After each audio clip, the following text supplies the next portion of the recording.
Ryan Hammer, do you have your guitar? I got my guitar, PG. I got my Bible. Let's do church.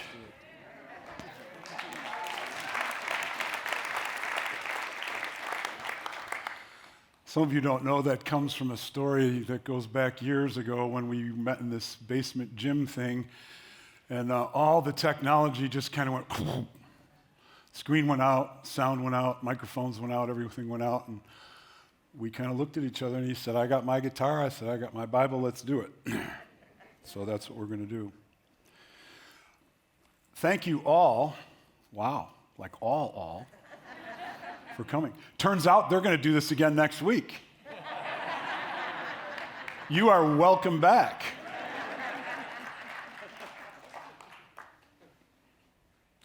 So I want to greet those people who are worshiping with us online as well.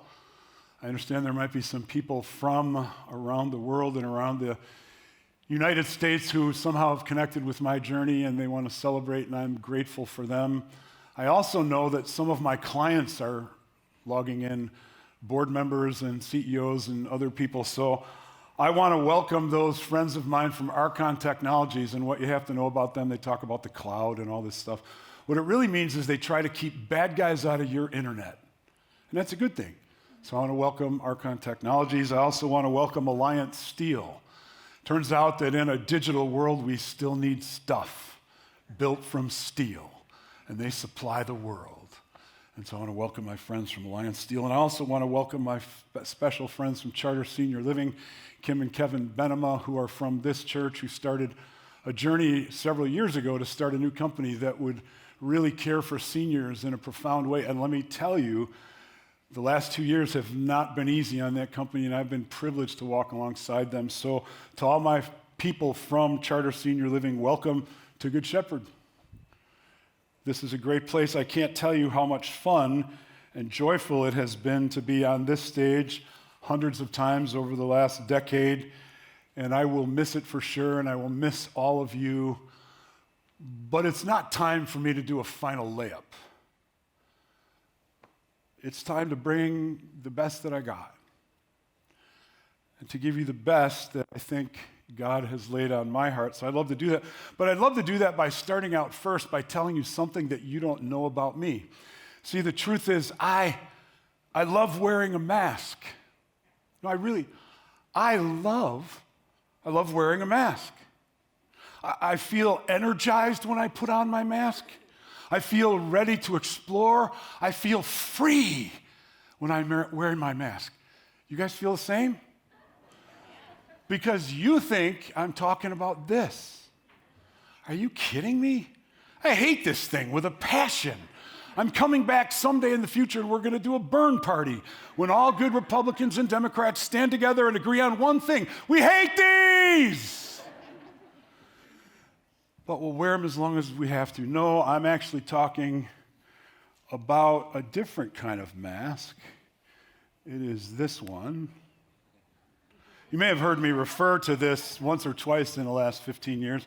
This is called a face mask, and you wear it when you're scuba diving. And so 15 years ago, in June of 2007, I was on a liveaboard dive boat in the middle of the South Pacific, and we got satellite uplink for about an hour. I was there to see my brand new grandson, Alexander. He hates me for what I just did to him. Thousands of people just saw me do that, buddy. Love ya. And I was on this boat and got a satellite uplink, and I got some email, and one of them was from a friend by the name of Brian Zare, who was teaching in this funky service that met down in the gym here at Good Shepherd. He goes, hey, Glen, I'm kind of moving on, but they're looking for another speaker, and it's a Lutheran church, and I know that sounds weird, but they're not like any other Lutheran church. They're like weird, like in a good way. And you have been weird in a good way. And so in August of 2007, I spoke for the first time, and life just happened, and I ended up coming on staff. And that was before this. That was when there was about 80 people meeting in this service that didn't meet at 11. It met at 11:11. What was weird about that? And so that's the mask that I'm talking about, because 10 days from now, right about now, I will be jumping off the back end of a boat called the Dolphin Dream, and it will be parked somewhere off of Bimini, which is about 75 miles east of Fort Lauderdale, and I will be jumping onto this sort of rise in the sand that comes up from the continental shelf. It comes up to about 30 feet, white sand, and you might think, why would I jump in to just see sand? Because it's named Tiger Beach. Yeah. And it's filled with tiger sharks and hammerheads and great hammerheads and bull sharks and sand sharks and lemon sharks. And it turns out some of them are 12, 15, and 18 feet long. And no, there will not be a cage. I will be letting all the rest of the divers jump in first.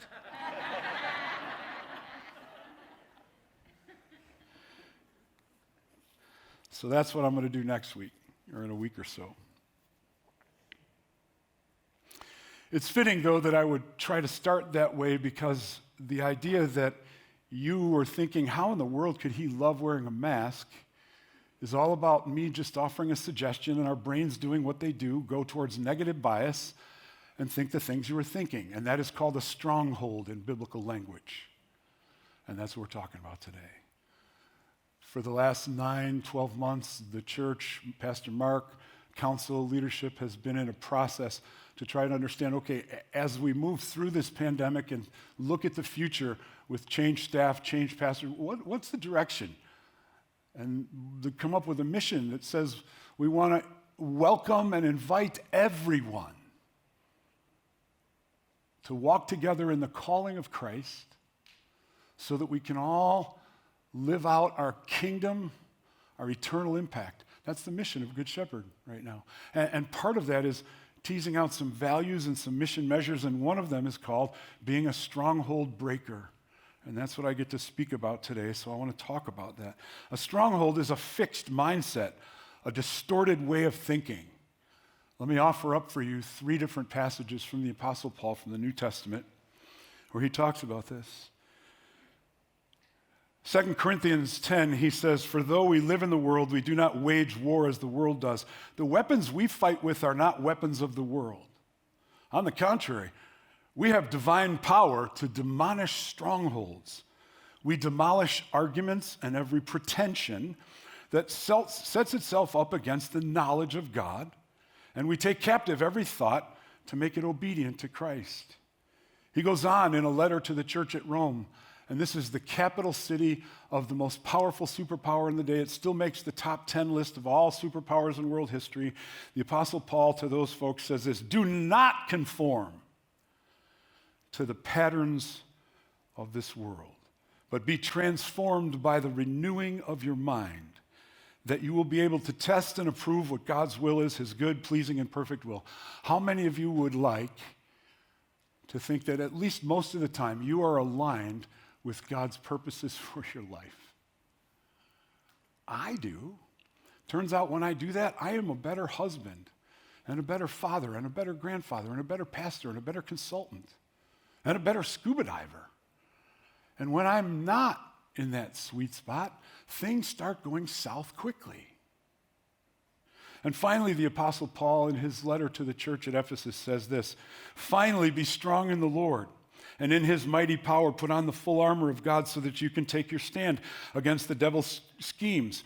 For our struggle isn't against flesh and blood, but it's against the rulers, against the authorities, against the powers of this dark world, and against spiritual forces of evil that come from and through the heavenly realms." It's some lofty theological language. Let me bring it down home. The word stronghold in the Bible comes from a metaphor, an image of a fortress set on a hill, a citadel. So you'd build your big fort on a high place so that you thought you were protected, so that nobody could get up there. And if they did get up there, there would be these thick, high walls that you couldn't get over. And it tended to work really well, unless you were attacked by an invading army that had more food than you did. That's called a siege. And then your citadel turned into a prison where you would die.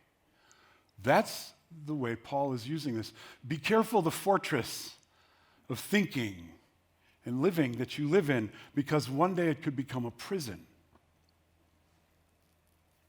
And Paul is speaking to a powerful culture. They have the temple of Diana and the cult of Dionysius, one of the 7 wonders of the ancient world. It was a temple that would make Soldier Field look like a small place on the map. And it was the place where you would go worship, you would give your tithe, you would pay your taxes, you would get your union card, you would get your marriage license, you would get your business license. But first you had to say, "Hail Caesar, Caesar is Lord." And the Apostle Paul says, yeah, not so much.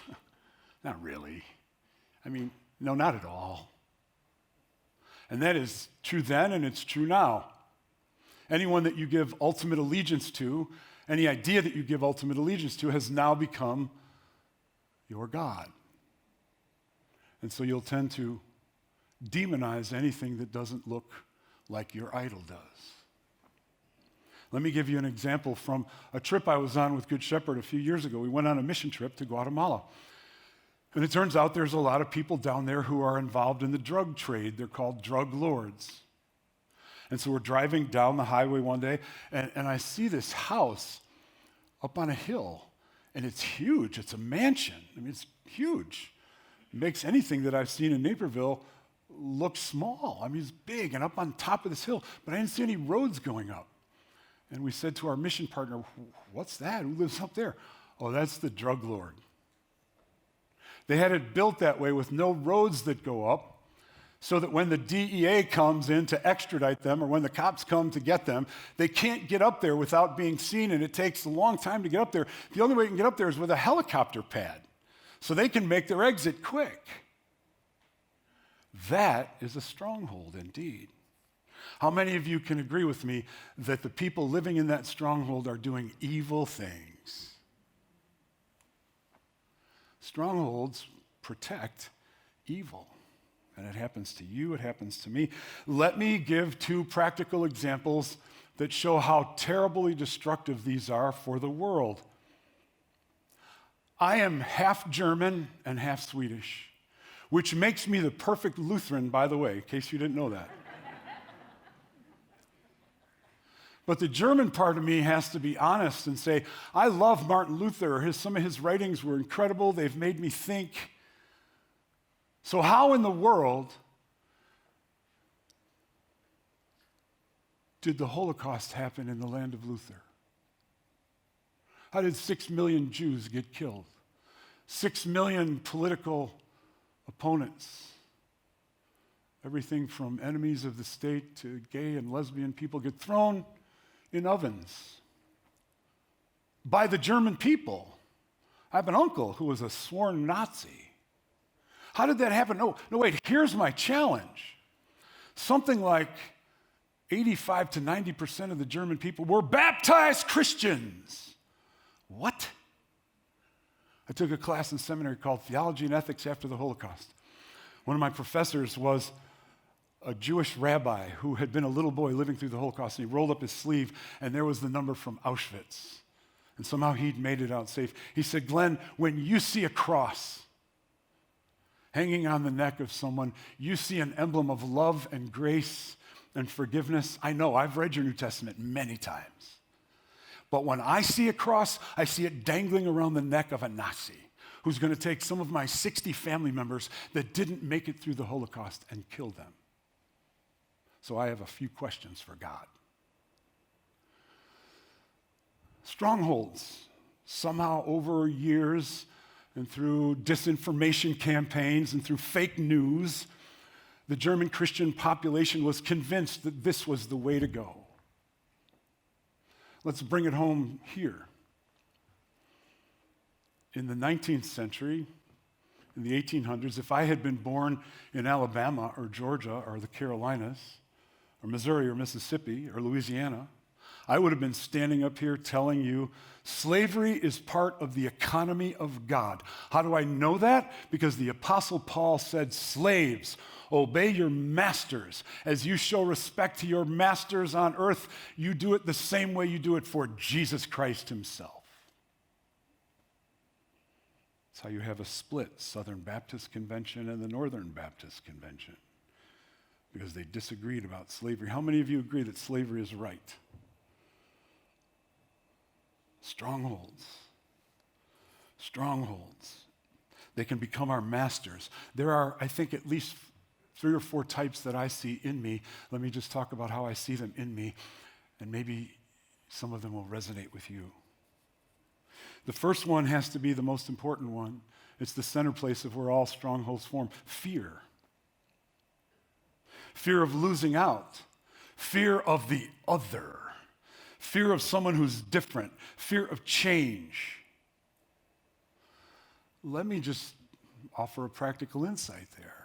So my wife, by the way, she gets a lot of credit for this thing called ministry, because if you have a ministry and you have a spouse, there's no way you do it without her. So thank you, Kathy.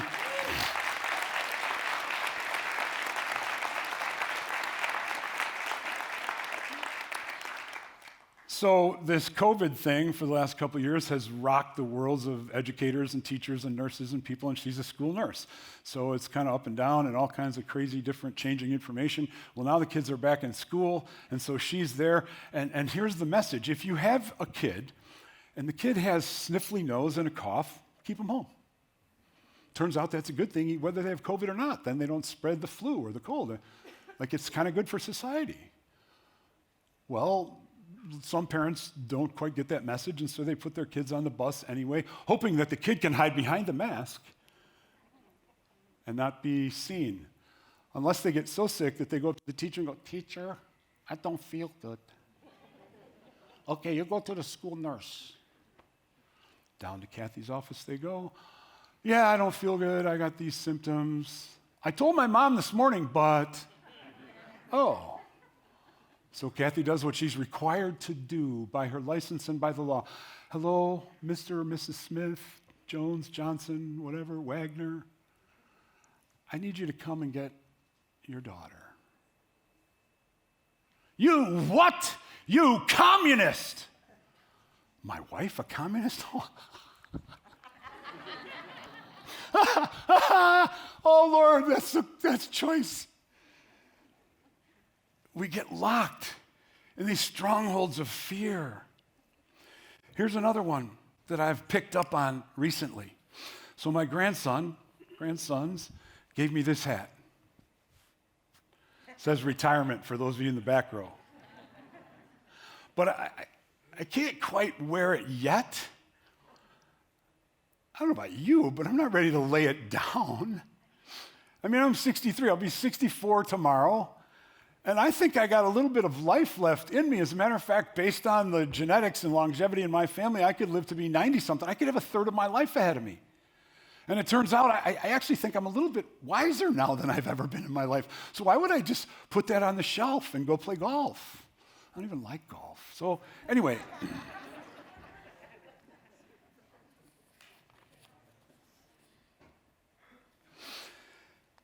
So it turns out that there's this thing called ageism. I've noticed it as I walk in Lifetime Fitness and got a few more age spots and some gray hair. And they go, "Hello, sir. Can I help you with that, sir?" "No, that's fine. I'll pick up this plate and put it on the bar all by myself. Thank you." "Oh, okay." And they walk away. Fear. And we think that we should just retire out of this game, but God never calls us to do that. Here's a quote that I heard the other night as I was watching Lord of the Rings again. I love that. I think it's the 20th anniversary. It's where Aragorn asks Princess Eowyn this question. He says, "What do you fear, lady?" She says, "I fear a cage, to stay behind bars until use and old age learn to accept the bars. And then all chance of doing great things and great deeds is gone beyond recall or desire. Not for me." A second thing that I see that leads to strongholds is mission drift. And this is true in business and healthcare. It's true personally. It's true in churches, faith communities, education. What is your mission? What is your purpose? What is your guiding light, your North Star? And are you constantly coming back to that and living out of that? I see it all over the place. Here's what happens. A company or a church grabs hold of a mission and they stay faithful for a while. And then it gets hard. And they slip into maintenance mode where it becomes all about me, the in-house crowd, protecting what we have, playing defense and not offense. And then it slides from maintenance to mediocrity, and people aren't served, and they start leaving and they start checking out. And then it turns from mediocrity to misery. And the place to go back to is the mission. What is the mission? And this happens, let me just challenge you, because I see a lot of business people here. This happens in business all the time. Can I just mention the name Kodak? When was the last time you had your film developed? But I don't know, 15, 20 years ago, there was a group of smart people with MBAs from places like MIT and Harvard and Stanford, and they were sitting around a nice oak conference table in the C-suite. Yes. And somebody said, there's this thing I heard that Sony is developing some technology for taking digital pictures, and it's out there now. Nah, we don't have to worry about that. We are Kodak. Kodak, Mom, and apple pie. How do you do away with that? Well, you get a stronghold, and you say, we don't have to change. We're above it all. How about Blockbuster? Some of you going to go home and check out a video on your way home? As we get caught in strongholds. Here's another way that we get caught in strongholds from a Christian theological standpoint. And I realize there are people maybe here in this room and people watching online certainly that are not part of the Christian tradition. So I'll just ask you for some grace as I share with you from inside my tradition. I welcome you if you're Jewish or Muslim or atheist. There's some profound truth here that all of us can grab around. And from a Christian standpoint, there are only two enemies. And they do not include people from the other party. They do not include people from other countries. They do not include people who don't look like you, act like you, think like you. They are not your enemy. The two enemies that we face, according to Christian theology, is sin and death. And that's it, because they are the keys to everything else. Death. How many of you are looking forward to the last day of your life? Said no one ever. And that fear of death can cause us to do all kinds of weird things. And it leads to sin, the scriptures say. And sin is this weird theological word that gets thrown away too quickly. I think you can all grab hold of the truth. Here's what sin means in the Bible. It's the things that I do that I shouldn't. How many of you have, no, don't raise your hands. The things that I do that I shouldn't, the things that I don't do that I should. How many of you have been hurt because somebody didn't step in when they needed to, and you're like, That's a classic example of Peter denying Jesus 3 times. I should have stepped in, but I didn't. How about this aspect of sin? Things I do for the wrong reasons. Now, I'm glad that all of you think I'm a good pastor, and I hope that at least most of the time I have been. But it's also true that pastors, just like you, can be guilty of doing things for maybe not such pure motives. When I walk up to you in the cafe and I say, can I pray for you? And I say it just loud enough that the 15 people standing around can go, there's my pastor. He's being a good pastor. I can't say that's never happened. Or you do things and you do them and they're good, and you sit and wait for the Facebook likes to go up. Oh, look, they're on a mission trip. How cool is that? Yeah. It's a fine line, friends. But the Apostle Paul had a metaphor for this that he borrowed from the prophet Isaiah. How many of you have dirty rags laying around in your garage somewhere? Okay. The Apostle Paul says, sometimes your righteousness, the good things that you do, they're like filthy rags. And that's what he meant. There's about as much use for you doing things so you get the credit as those rags. Here's a fourth way that sin manifests itself in this world. The things that I get caught up in that I'm not even aware of, that become systemic evil. It might be the hardest one. Things I do that I shouldn't, things that I do that things that I don't do that I should, things I do for the wrong reasons, and things I get caught up in that are systems, and I don't see it, so I don't speak truth to power. and speak against the system. Let me give you an example. I shared this story a few months ago, but there were less of you in the room then, so maybe this is a fresh story for some of you. It was late at night. I was working here. We were doing some stuff to get ready for services, and I was here till 8:30 or 9. And I was driving home, and I drove down Shepherd, and I hung a left on Bailey, and I'm driving through the neighborhoods towards my house in Bolingbrook. And it was 8:30 or 9 o'clock, so it was dark. This was in the summer. And I saw this stop sign, and I thought, that's a really nice suggestion. Nah, not so much. A little bump and go, a little nod, but not a full stop.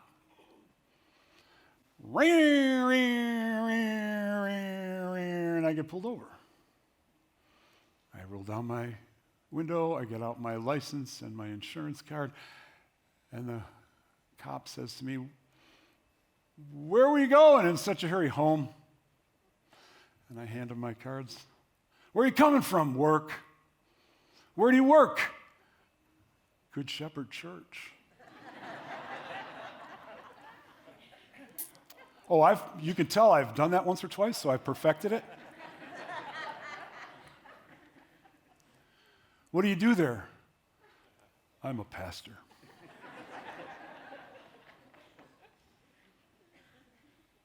He goes off to his car, checks on his computer, comes back, doesn't even give me a warning. Hands it back to me, and he says, "Hey, Pastor, thanks for your work. Slow it down, okay? Stop for the stop signs." I got my cards. I said, "Officer, thank you for your work, because I care about the Naperville police. We have police and first responders here in this church, and I care about you. Do a great job." But I said to him, "How many of my parishioners would have gotten the same treatment?" And he went, I said, "My friend Leslie Hunter, who's a black pastor, was here a couple of weeks ago. Had he been driving through here and the same thing happened to him, would he have gotten the same treatment?" He said, "I don't know." I said, "Thank you for your honesty." Now, friends, when he handed me back my license and insurance without giving me anything so much as a warning, that is called privilege. Because you wouldn't get it, but I did. Is it possible? Let go of your stronghold now, that there are other places where people are privileged and they don't know it. And it doesn't make being white wrong. Apparently God likes me white because he made me that way, and I'm glad to be. Is it possible that God likes me to be a man? Well, I am, and I'm glad to be. But is it possible that those two things come together in a way that I don't see how some of my sisters in Christ have not gotten the same privilege, that some of my friends who are not white have not gotten the same privilege? Is it just possible? You wrestle with it. Let me give you a few suggested areas where it might be possible. Thousands, maybe millions of people believe that vaccines are a terrible idea, and they may be sponsored by a conspiracy involving Bill Gates, who wants to embed tracking devices in your arm. Many people believe that we should defund the police because every single law enforcement organization is an ongoing agent of white privilege. Many people believe the election was stolen and that violence is justified to stop the steal. Many people believe that the violence and riots over the summer were justified because, as one cable news anchor said, just what else do you expect people to do? Many people believe that climate change isn't real and it's a secret plot of George Soros to establish a one-world government. Many people believe that the secret to losing those pandemic pounds they've gained can be found in the paleo, Mediterranean, keto, juice cleanse, the low-fat, intermittent fasting diet. See, it's big themes, little themes. Many people believe that the pandemic isn't nearly as bad as it appears because the death count is being exaggerated by greedy medical billing procedures. Tell that to the hospital administrators from local area hospitals that come to this church. Many people deny the Holocaust, deny Sandy Hook, and want me to believe in a flat earth.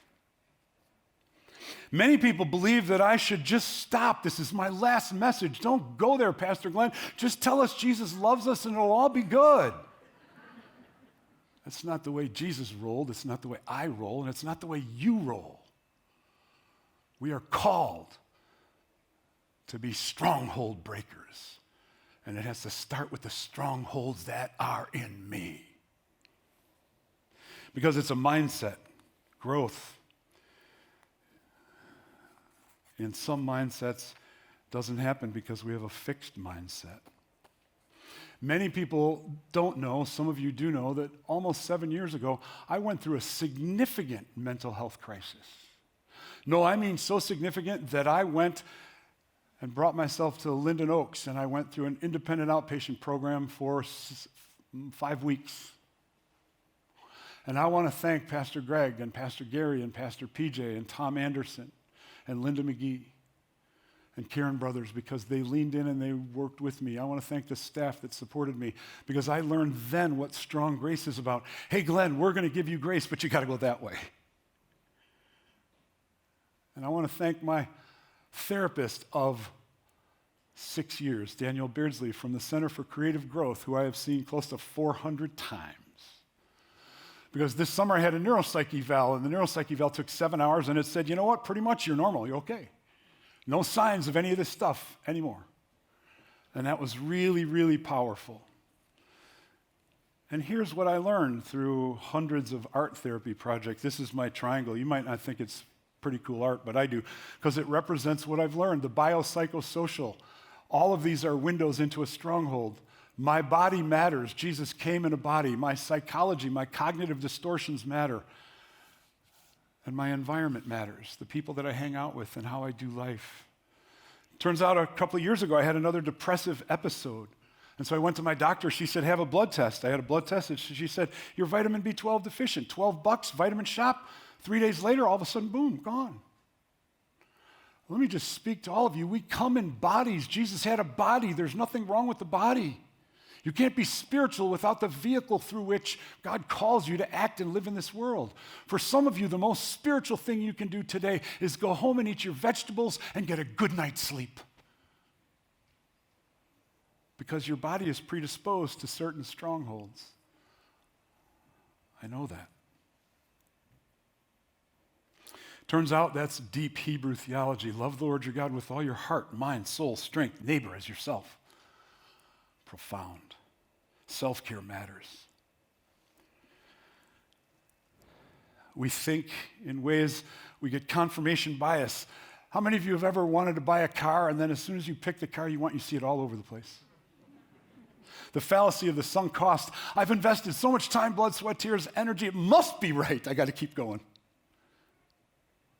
Negative bias, my mask story at the beginning, we all have a negative bias where we want to think and see the worst first. I asked a medical director of a hospital when I was in seminary. I served on this committee at a local hospital. I said, how many people are here in this 565-bed hospital because of lifestyle issues?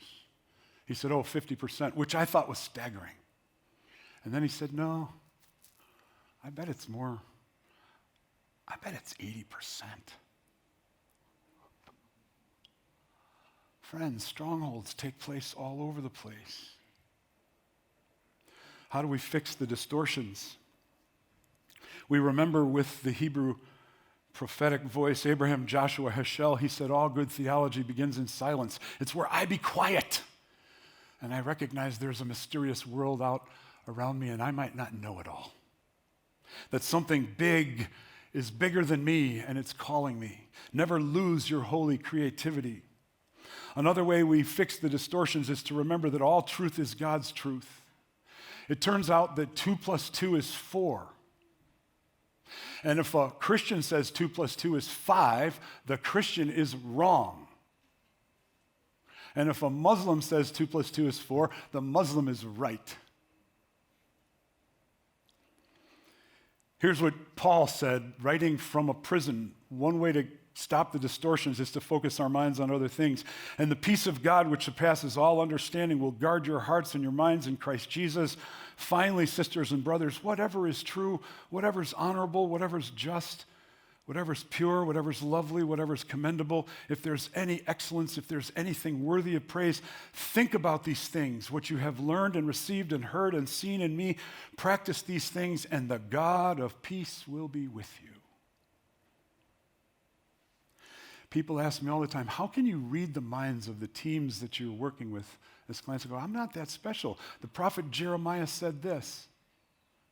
700 years before Jesus' birth, he said, the human heart is deceitful above all things. Who can know it? So I walk into every room, and it doesn't matter what the resume says. I know that everyone sitting in that room is capable of deceit, including me. So I need to look for my biases and challenge them. But here's the truth. A rabbi once said this: each of us should have two pockets. In one should be the message, I am dust and ashes. And in the other one, it should have written, for me, the universe was made. Because I am created in the image of God. I'm not looking at anyone in this room that's not created in the image of God. And so both are true, that my heart can be distorted, but I'm created in the image, and I need things that pull me towards the image and protect me from the distortions. C.S. Lewis called that the deep magic. He put those words in the lips of Aslan, the Christ figure in Chronicles of Narnia. The truth is, not to be found in the left, not to be found in the right, not to be found in the safe middle. Christian truth is almost always found in the tension of the deep.